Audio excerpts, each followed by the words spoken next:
Let's make sweet, spicy, creamy, crunchy bang bang tofu.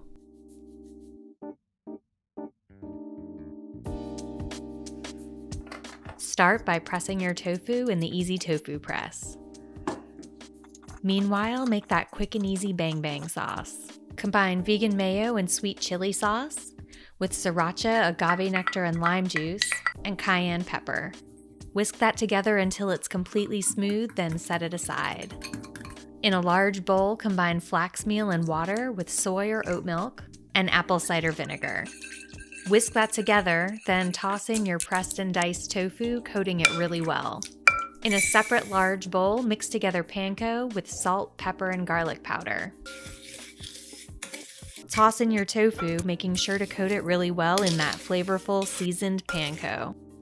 Arrange the tofu on a lined baking sheet, spray it with a little bit of oil, and bake. Once that tofu is golden brown and crunchy, you are ready to serve. Dish this up over rice with your favorite veggies and slather on plenty of that sweet and spicy, creamy vegan bang bang sauce.